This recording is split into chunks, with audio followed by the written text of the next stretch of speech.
اعوذ باللہ من الشیطان اللعین الرجیم، بسم اللہ الرحمن الرحیم۔ صفحہ نمبر 77۔ یہ صفحہ چوتھے پارے میں ہے اور سورہ مبارکہ نساء کا آغاز اس صفحے سے ہوتا ہے۔ سورہ مبارکہ نساء کی 1 سے 6 نمبر تک کی آیات اس صفحے میں ہیں، جن کا ترجمہ یہ ہے: بسم اللہ الرحمن الرحیم۔ انسانوں، اس پروردگار سے ڈرو جس نے تم سب کو ایک نفس سے پیدا کیا ہے اور اس کا جوڑا بھی اس کی جنس سے پیدا کیا ہے، اور پھر دونوں سے بکثرت مرد و عورت دنیا میں پھیلا دیے ہیں۔ اور اس خدا سے بھی ڈرو جس کے ذریعے ایک دوسرے سے سوال کرتے ہو، اور قرابت داروں کی بے تعلقی سے بھی ڈرو۔ اللہ تم سب کے اعمال کا نگراں ہے۔ اور یتیموں کو ان کا مال دے دو، اور ان کے مال کو اپنے مال سے نہ بدلو، اور ان کے مال کو اپنے مال کے ساتھ ملا کر نہ کھا جاؤ کہ یہ گناہ کبیرہ ہے۔ اور اگر یتیموں کے بارے میں انصاف نہ کر سکنے کا خطرہ ہو تو جو عورتیں تمہیں پسند ہیں 2 3 4 ان سے نکاح کر لو، اور اگر ان میں بھی انصاف نہ کر سکنے کا خطرہ ہو تو صرف ایک، یا جو کنیزیں تمہارے ہاتھ کی ملکیت ہیں۔ یہ بات انصاف سے تجاوز نہ کرنے سے قریب تر ہے۔ عورتوں کو ان کا مہر عطا کر دو، پھر اگر وہ خوشی خوشی تمہیں دینا چاہیں تو شوق سے کھاؤ، اور ناسمجھ لوگوں کو ان کے وہ اموال جن کو تمہارے لیے قیام کا ذریعہ بنایا گیا ہے نہ دو۔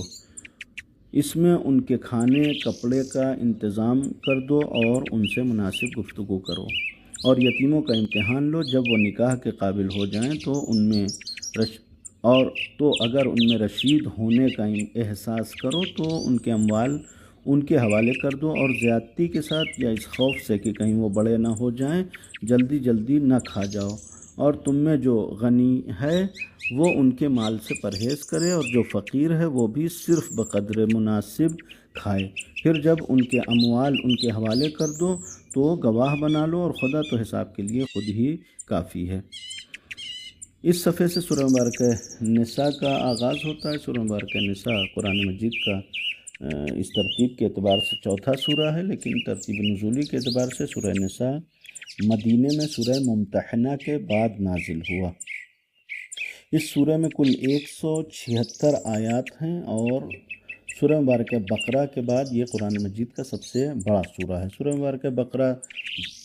اس ترتیب اس خط عثمانی کے اعتبار سے 2 پارے سے زیادہ ہے، اور سورہ مبارکہ نساء اس کے مقابلے میں تقریباً 1.5 پارے کے برابر ہے۔ 30 صفحات پر مشتمل ہے یہ سورہ۔ اور چونکہ اس سورے میں متعدد مقامات پر عورتوں کے حقوق اور عورتوں کے علاوہ عورتوں کے حوالے سے کچھ احکام بیان کیے گئے ہیں، اور خاص طور سے ابتدا میں 5 آیات عورتوں کے احکام کے حوالے سے ہیں، لہٰذا اس سورہ کا نام سورہ نساء ہے۔ سورہ میں مختلف احکام اور مختلف داستانوں کی طرف اشارہ کیا گیا ہے، میراث کے احکام بیان کیے گئے ہیں کہ انشاءاللہ یہ ساری ترتیب کے ساتھ بیان کرتے جائیں گے، لہٰذا آغاز پہلے آیت سے کرتے ہیں کہ جس میں پروردگار عالم نے سب سے پہلے لوگوں کو تقوی الہی کا حکم دیا ہے، یا ایھا الناس اتقوا ربکم الذی خلقکم، اور پروردگار عالم کی اس نسبت کا ذکر کیا ہے کہ جو نسبت تمام لوگوں کے تئیں برابر ہے، کہ اپنے پروردگار سے ڈرو کہ جو پروردگار تم سب کا خالق ہے، اور پروردگار عالم نے تم کو ایک ہی نفس سے پیدا کیا ہے، یعنی ایک ہی وجود ہے کہ جس سے پروردگار عالم نے آگے انسانی نسل کو بڑھایا۔ وَخَلَقَ مِنْهَا زَوْجَهَا، اور اسی جنس سے، یعنی جس جنس سے جناب آدم علیہ السلام کو پیدا کیا، اسی سے جناب حوا کو، یعنی ان کی ہمسر جناب حوا کو انہی میں سے بنایا۔ یعنی اگر جناب آدم علیہ السلام انسان ہیں تو جناب حوا بھی انسان ہیں۔ یہاں پر بعض لوگوں نے یہ لکھا ہے کہ خاص کر اسرائیلیات جو ہیں اگر اسلام میں بھی جہاں تک وارد ہو گئی ہیں، تو بعض لوگوں کو یہ خیال ہے کہ جیسا توریت میں بیان کیا گیا ہے کہ جناب حوا کو جناب آدم کے بائیں پہلو سے پیدا کیا گیا۔ قرآن مجید اس کا انکار کرتا۔ خلق منہا زوجہا، منہا سے مراد یعنی جس جنس سے جناب آدم کو پیدا کیا اسی جنس سے جناب حوا علیہ السلام کو پیدا کیا ہے، اور اس کے بعد وبث منہما رجالا کثیرا ونساء۔ یہ بھی اس بات کی علامت ہے کہ آگے کی جو نسل ہے وہ جناب آدم و حوا ہی سے آگے بڑھی ہے، کسی تیسری نسل کی کوئی دخالت اس میں نہیں پائی جاتی ہے۔ لہٰذا یہ ایک حکم جو تقوی الہی کا سب سے ابتدائی طور پر دیا گیا، اور آگے پھر اس بات کا ذکر کیا گیا کہ انسانی نسل ایک ہی وجود سے تعلق رکھتی، اس کی ایک ہی جڑ ہے، اس کا آغاز ایک ہی ہے، تاکہ انسانوں کے درمیان آپسی ہم آہنگی برقرار رہے، آپسی بھائی چارہ برقرار رہے، کہ انسانوں کے درمیان اس جہت سے کہ وہ مخلوق ہیں خدا کی کوئی فرق نہیں پایا جاتا، سب کے سب ایک باپ اور ایک ماں جناب آدم اور جناب حوا علیہم السلام کی اولاد ہیں۔ لہذا اس حوالے سے خاص طور سے تقوی کا ذکر کیا، اور پھر پلٹ کر دوبارہ اسی آیت میں واتقوا اللہ الذی تساءلون بہ والارحام، اور اللہ سے ڈرو کہ جس کے نام کے ذریعے سے تم ایک دوسرے سے سوال کرتے ہو۔ یہاں پر مراد یہ ہے کہ مثلاً اپنی باتوں کو ایک دوسرے کے اوپر ثابت کرنے کے لیے، ایک دوسرے کو اپنے بھروسے میں لینے کے لیے تم خدا کے نام کا استعمال کرتے ہو، یعنی خدا کے نام کی قسم کھاتے ہو تاکہ لوگ ایک دوسرے کے اوپر بھروسہ کریں۔ واتقوا الارحام، اور ارحام سے بھی ڈرو۔ ارحام یعنی صلہ رحمی، یعنی قطع رحمی سے پرہیز کرو، ارحام کے ساتھ کوئی برا برتاؤ کرنے سے پرہیز کرو۔ ان اللہ کان علیکم رقیبا، اللہ جو ہے وہ تمہارے اعمال سے باخبر ہے۔ یعنی یہ جو سماجی مسائل ہیں ان میں اگر انسان تقوی الہی کی رعایت نہیں کرتا تو ظاہر ہے کہ انسان تقوی الہی سے مراد یہاں یہی ہے کہ اللہ کو ہر امر میں حاضر و ناظر مانے۔ اگر اللہ کو ہر امر میں حاضر و ناظر مانتا ہے تو پھر اجتماعی امور میں کوئی ہم کو دیکھ رہا ہو یا نہ دیکھ رہا ہو، ہم وہی کریں گے جو صحیح ہے، ہم وہی کریں گے جو حق ہے۔ لیکن اگر ہم اللہ کو حاضر و ناظر نہ سمجھتے ہوں تو پھر جب تک مثلاً انسان دیکھ رہا ہے تب تک اچھا کام کریں گے، نہیں دیکھے گا تو خلوت میں جا کر برا کام کریں گے۔ یعنی اگر تقوی الہی نہ ہو تو پھر انسان سماج کے حوالے سے اچھا کام نہیں کر سکتا۔ لیکن اگر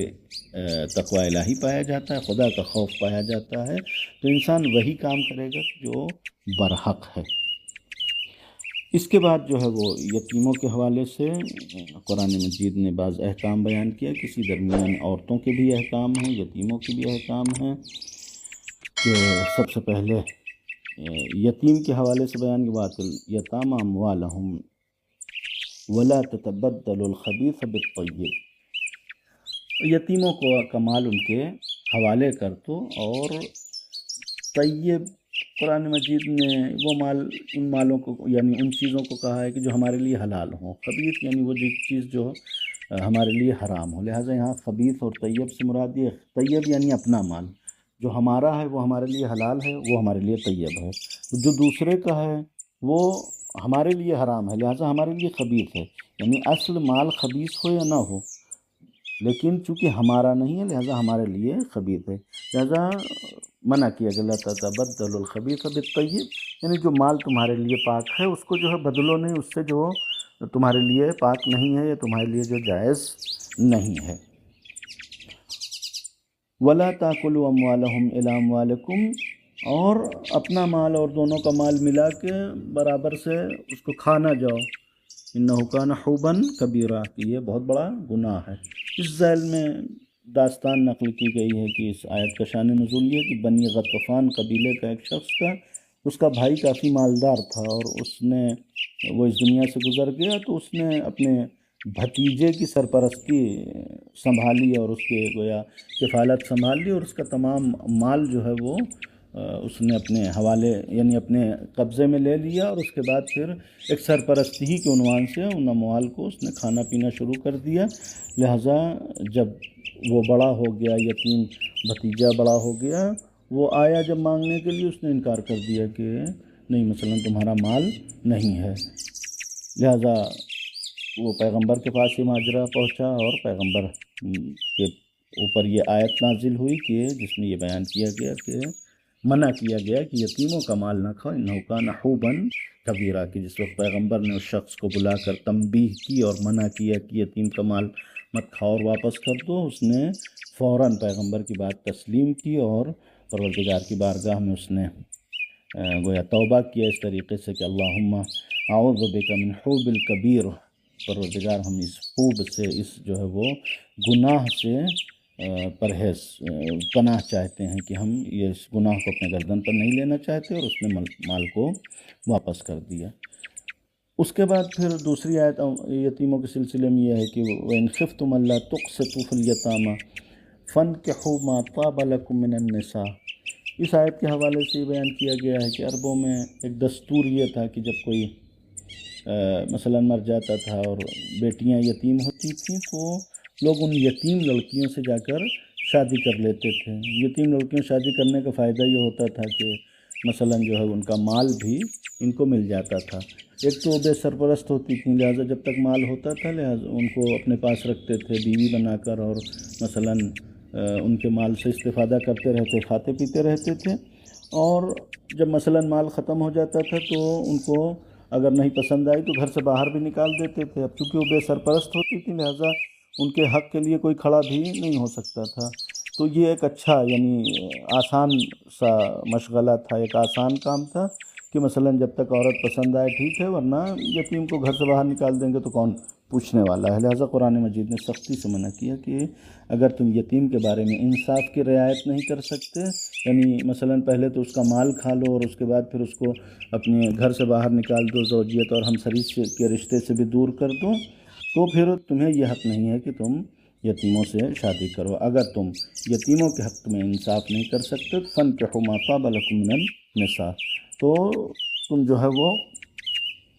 جتنی بھی عورتیں چاہو تمہارے سامنے ہیں ان سے شادی کرو، یعنی غیر یتیم سے شادی کرو، مثنیٰ و ثلاث و رباع، ایک کرنا چاہو ایک کر لو، دو کرنا چاہو دو کر لو، تین چار جتنا کرنا چاہو کر لو۔ فَإِنْ خِفْتُمْ، لیکن اگر جو ہے وہ اس میں بھی تمہیں ایسا لگتا ہے کہ یہ چار شادیاں کر تو لوگے لیکن ان کے درمیان انصاف برقرار نہیں کر سکتے، تو پھر ایک کافی ہے تمہارے لیے۔ اور انصاف کے حوالے سے بھی قرآن مجید نے اسی سورہ میں اس بات کو ذکر کیا کہ وَلَن تَسْتَطِيعُوا أَن تَعْدِلُوا بَيْنَكُمْ، کہ تم ان کے درمیان عدالت برقرار نہیں کر سکتے۔ یعنی عدالت سے مراد اگر یہ لیا جائے کہ انسان کا جو قلبی لگاؤ ہے، جو دلی رجحان ہوتا ہے ایک خاتون کی طرف، ایک عورت کی طرف، اپنی ہمسر اور بیوی کی طرف، اس طریقے سے چار کے چار بیویاں ہوں، چار کے چار سے بالکل برابر کا لگاؤ ہو، برابر کی محبت ہو، یہ تو لن تستطیعوا، یہ کام تم کر نہیں سکتے۔ لیکن ہاں انصاف سے مراد یہ ہے کہ جو دنیاوی حقوق ہیں ان کے، ان حقوق میں جو ہے وہ کسی ایک دوسرے سے کمی زیادتی نہ کرے، یعنی سب کو برابر سے حقوق دے۔ تو یہ کام قرآن مجید نے تم سے مطالبہ کیا ہے، باقی دلی لگاؤ اس کا مطالبہ نہیں کیا گیا ہے۔ لہٰذا جب تک انسان کے یہ امکان میں ہے کہ ایک بھی چار بیوی کے ساتھ اگر انصاف کی رعایت کر سکتا ہے تبھی اس کو یہ حق ہے اور اجازت ہے کہ وہ چار شادی کرے، ورنہ ایک شادی اس کے لیے کافی ہے۔ اور باقی اگر چاہتا ہے تو وما ملکت ایمانکم، پھر کنیزوں کا سلسلہ ہے کہ جس سے وہ استفادہ کر سکتا ہے۔ وَآتُوا النِّسَاءَ صَدُقَاتِهِنَّ نِحْلَةً، چوتھی آیت کہ عورتوں کو ان کا مہر ادا کر دو۔ مہر کو یہاں پر لفظ صدقات وہ صدقہ نہیں ہے بلکہ صدقہ صداق کی جمع ہے۔ صیغہ نکاح میں جو کہا جاتا ہے الصداق المعلوم، صداق یعنی مہر، لہٰذا حکم دیا گیا کہ عورتوں کو ان کا مہر ادا کر دو۔ اور یہ مہر بھی کیا ہے؟ نحلتاً، یہ مہر جو ہے طریقے کا تحفہ ہے، ہدیہ ہے، گفٹ ہے تمہاری طرف سے عورت کے لیے۔ لہٰذا یہ عورت کی کوئی قیمت نہیں ہوتی کہ انسان مثلا بہت سارے لوگ ایسا تصور کرتے ہیں یا اسلام کے اوپر یہ اعتراض کرتے ہیں کہ مثلا ایک عورت کی قیمت لگاتے ہیں اور مثلا اتنی ناچیز قیمت میں ایک عورت کو خرید کے لے جاتے ہیں۔ نہیں، قطعاً یہ قیمت نہیں ہے، یہ تحفہ ہے اور ہدیہ ہے، لہٰذا اس کو جو ہے وہ قیمت نہیں سمجھنا چاہیے۔ لہٰذا اس حوالے سے ایک فقہی حکم بھی فقہاء نے ذکر کیا ہے کہ قیمت کا مسئلہ اس طریقے سے ہوتا ہے کہ اگر خرید و فروش کسی سامان کی ہوتی ہے اور اس میں قیمت ذکر نہ کی جائے تو یہ خرید و فروش باطل ہے۔ لیکن نکاح میں ایسا نہیں، نکاح میں اگر مقدار مہر ذکر نہ کیا جائے تو نکاح باطل نہیں ہوگا، نکاح صحیح ہوگا۔ اس کے مقابلے میں مثلا جو حکم ہے وہ یہ ہے کہ مہر المثل، یعنی جو اس زمانے میں رائج مہر ہوگا اتنا دینا پڑے گا، ورنہ اگر قیمت ہوتی یعنی مہر قیمت ہوتا تو مہر کا بھی حکم یہی ہوتا ہے کہ اگر مہر ذکر نہیں ہوگا تو مہر کے ذکر نہ ہونے کی وجہ سے نکاح بھی باطل ہو جانا چاہیے۔ لہٰذا یہ ایک نحلہ ہے اور یہ ایک تحفہ اور ہدیہ ہے جو دیا جاتا ہے، لہٰذا قرآن مجید نے تاکید کیا کہ اس کو ادا کر دو، اور یہ ادائیگی اس حوالے سے ایک شرعی فریضہ بھی ہے اور ایک تحفہ کہ جو عورت کی دلجوئی کے لیے یا عورت کی جس کو کہا جائے محبت کو اپنی طرف جذب کرنے کے لیے یہ ایک ذریعہ ہے۔ ہمارے سماج میں اگر یہ چیزیں رائج نہیں ہیں یا کمتر دیکھی جاتی ہیں تو صرف اس کے ان تمام چیزوں کی طرف توجہ نہ ہونا ہے کہ جس کی بنیاد پر رائج نہیں ہے، اور مثلاً حالات یہاں تک پہنچتے ہیں کہ گھر سے جنازہ باہر نکل جائے تب جا کے پتہ چلتا ہے کہ مہر نہیں دیا ہے اور مہر معاف کر دیں۔ اتنا انسان کو تاخیر نہیں کرنا چاہیے، حتیٰ یہ چیزیں اتنی غفلت کا شکار ہوئی ہیں کہ ہو سکتا ہے کہ زندگی بھر لاکھوں کروڑوں کا تحفہ دیتے رہیں بیوی کو، لیکن 10-20 ہزار مہر جو ہوتا ہے اس کو دینے سے انسان جو ہے وہ فرار کرتا ہے۔ یہ ایک بہرحال قرآنی حکم ہے اور ایک ذریعہ ہے، لہٰذا جو ہے وہ اس کو انسان تاکید رکھے کہ کم مہر رکھے، فوری طور پر ادا کر دے۔ فَإِن طِبْنَ لَكُمْ عَنْ شَيْءٍ، اب اس کے بعد اگر وہ اس میں سے تم کو کچھ واپس پلٹا دیتی ہیں، تم کو خود وہ دے دیتی ہیں، تم نے ان کو تحفہ دیا، انہوں نے پلٹ کے تم کو تحفہ دے دیا تو تم کھا سکتے ہو، یا مثلا انہوں نے نہیں لیا معاف کر دیا تو تم وہ اس رقم کو استعمال کر سکتے ہو، اس کو کھا سکتے ہو، یہ تمہارے لیے پاک ہے۔ اور اس کے بعد چوتھی آیت ہے کہ جس میں سفیہ کے حوالے سے ذکر کیا گیا کہ ان کے اموال، سفیہ لوگوں کے اموال اور مال جو ہے وہ ان کے حوالے نہ کریں۔ سفیہ کسے کہتے ہیں؟ سفیہ جو ہے وہ ایک ہلکا پن کسی بھی چیز میں پایا جاتا ہے، بدن کے ہلکے پن کو صفح کہتے ہیں، کہ اس سے مراد یہ ہے کہ انسان کا بدن جب ہلکا ہوتا ہے تو چلنے میں اس کے اندر توازن نہیں پایا جاتا، وہ سیدھے چل نہیں سکتا، اس کے اندر تعادل اور توازن نہیں رہتا، یعنی مثلا لڑکھڑا کے چلے گا، گر جائے گا۔ لہٰذا سفیہ اس انسان کو کہتے ہیں کہ جو مال کو صحیح طریقے سے استعمال نہیں کر سکتا یا صحیح طریقے سے اس کو مینیج نہیں کر سکتا، ایسے انسان کو سفیہ کہتے ہیں، جس کے اندر مثلا مال کو رکھنے، حفاظت کرنے یا اس کو صحیح استعمال کرنے کا شعور نہ پایا جاتا ہو، اس کو یہاں سفیہ سے تعبیر کیا گیا ہے۔ یا ممکن ہے کہ مثلا جن لوگوں کے اندر روحانی اور معنوی شعور نہیں پایا جاتا ان کو بھی سفیہ کہا جاتا ہے، کہ یہ مثلا سفیہ ہیں، ان کے اندر تعادل نہیں پایا جاتا، یہ مثلا سماجی معاملات کو سمجھنے یا خدا الہی معاملات کو سمجھنے سے قاصر ہیں، لہٰذا مثلا اعتقادی جہت سے، ایمان اور عمل کے اعتبار سے ان کے اندر توازن نہیں پایا جاتا، ان کو بھی سفیہ کہتے ہیں۔ لہٰذا مال کے اعتبار سے یہاں مراد صفحاء سے مراد جو مال کے اعتبار سے سفیہ ہوں، جن کو مال کے کا مینجمنٹ صحیح طریقے سے نہ آتا ہو، ان کے حوالے سے حکم یہ ہے کہ ان کے حوالے ان کا مال نہ کریں۔ اور یہ مال چونکہ ایسا ہے کہ جعل اللہ قیاماً، اللہ نے اس کے ذریعے تمہیں قیام عطا کیا ہے، یعنی زندگی کا دار و مدار اور زندگی کا چلنے کا جو ذریعہ اور سلسلہ ہے وہ یہی مال ہے۔ لہٰذا سفیہ کو اس کا مال نہ دیں بلکہ اس کے مال کو اپنے ہاتھ میں رکھیں اور اس سے جو ہے وہ تجارت کریں، اور پھر جو اس سے فائدہ ہوتا ہے وَارْزُقُوهُمْ فِيهَا وَاكْسُوهُمْ، اس کے ذریعے سے ان کی جو ہے وہ ان کے کھانے پینے کا انتظام کریں، ان کے پہننے کا انتظام کریں، وَقُولُوا لَهُمْ قَوْلًا مَعْرُوفًا، اور ان کے ساتھ مثلا اچھی گفتگو کریں اور نیک گفتگو کریں، ان کو مثلا ڈانٹ پھٹکار کے نہیں رکھیں۔ لہٰذا ان کے مال کو آپ استعمال کر سکتے ہیں اور ان کو جو ہے وہ اس کا فائدہ بھی پہنچاتے رہیں۔ اور اس کے بعد پھر یتیم کے حوالے سے کہ یہ دونوں گویا ایک ہی سلسلہ ہو جاتا ہے کہ جو سفیہ چاہے حتیٰ یتیم نہ بھی ہو، جس کے پاس مال مینیج کرنے کی صلاحیت نہیں، اس کو سفیہ کہا گیا ہے۔ پھر یتیم وہ ہوتا ہے جو جس کا باپ اس دنیا سے گزر جائے اور پھر وہ بچہ ہو، نابالغ ہو، تو پھر اس کے مال کے حوالے سے بھی یہی احکام ہے کہ انسان اس کے مال کو مینیج کرے، لے کے اس کے تجارت وغیرہ کرے اس کا فائدہ اس کو پہنچاتا رہے۔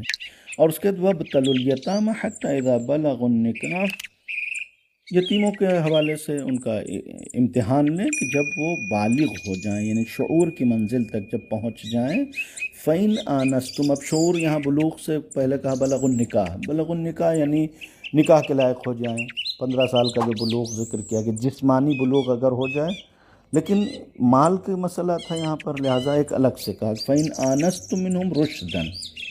کہ صرف جسمانی بلوغ کافی نہیں ہے، بلکہ جب تم یہ دیکھو کہ ہاں مالی جہت سے بھی یہ سب مینیج کرنے کے لائق ہو گئے، فَادْفَعُوا إِلَيْهِمْ أَمْوَالَهُمْ، تو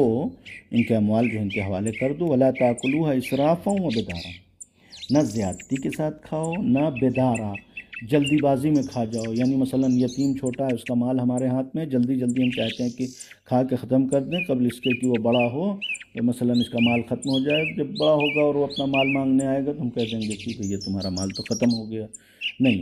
وَلَا تَأْكُلُوهَا إِسْرَافًا وَبِدَارًا، زیادتی نہیں کرو، جلدی بازی میں نہ کھا جاؤ کہ یہ بڑا گناہ ہے۔ وَمَنْ كَانَ غَنِيًّا